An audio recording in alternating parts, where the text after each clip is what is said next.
Bharatiya Janata party का सदा से ये मौक़िफ़ रहा है और हम ये कहते रहे आज से नहीं कई वर्षों से कि there is a dubious nexus between militancy, terrorism, separatist and the so called mainstream party. आप स्मरण कीजिए, ये सिलसिला आज से शुरू नहीं हुआ।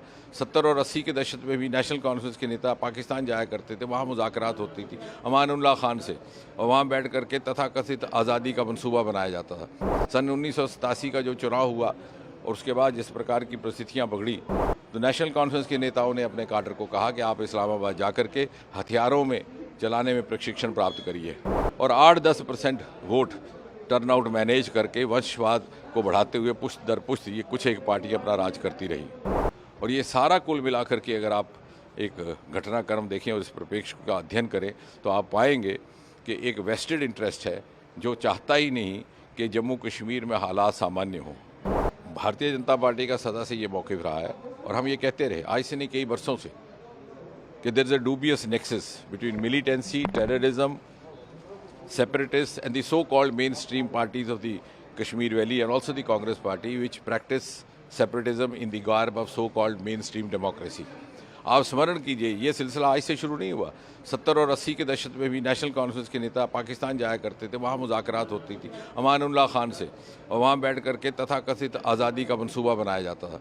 सन 1987 का जो चुनाव हुआ और उसके बाद जिस प्रकार की परिस्थितियाँ बिगड़ी, तो नेशनल कॉन्फ्रेंस के नेताओं ने अपने काडर को कहा कि आप इस्लामाबाद जा कर के हथियारों में चलाने में प्रशिक्षण प्राप्त करिए। उसके उपरांत जो 30 वर्ष तक ये अराजकता का दौर चला, तो क्या ये कारण था?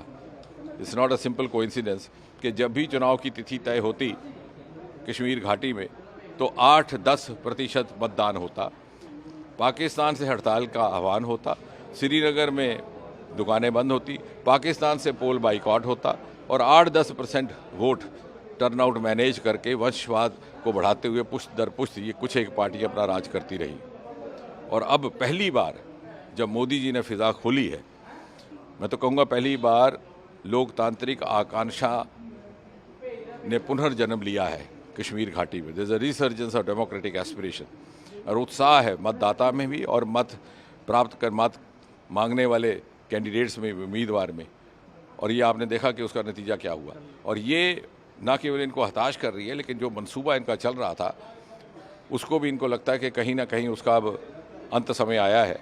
और यही कारण है, और इसी से जुड़ता है कि राहुल गांधी विदेशी धरती पर जाकर के ना केवल भारत के बारे में अनाप शनाप बोलते हैं, बल्कि मोदी जी और मोदी सरकार के बारे में भी कुछ इस तरह से निंदनीय बातें करते हैं जो कभी विदेशी धरती पर की नहीं जाती। और ये सारा कुल मिलाकर के अगर आप एक घटनाक्रम देखें और इस परिप्रेक्ष्य का अध्ययन करें तो आप पाएंगे कि एक वेस्टेड इंटरेस्ट है जो चाहता ही नहीं कि जम्मू कश्मीर में हालात सामान्य हों। और 370 की आड़ में, और 370 के जो सबसे बड़े पैरोकार थे, जो सबसे अधिक पैरवी करने वाले नेता थे, वो स्वयं 370 के सबसे बड़े लाभार्थी थे, जबकि कश्मीर के आम व्यक्ति को इससे कोई लाभ नहीं पहुंचा। और मैं चाहूँगा कभी आप सर्वे करें आम गली कूचों में चलने वाले श्रीनगर के आम युवा का, विशेषकर वो नहीं चाहेगा कि वो अपने आप को वंचित रखे उन अनेकों आयामों से, अनेकों अवसरों से जो मोदी जी ने युवाओं के लिए देश भर में उपलब्ध करवाए हैं। आज पहली बार फिज़ा बदली है और जम्मू और भारतीय जनता पार्टी संकल्पित है कि हम इन पार्टियों के षड्यंत्र को कभी कामयाब नहीं होने देंगे।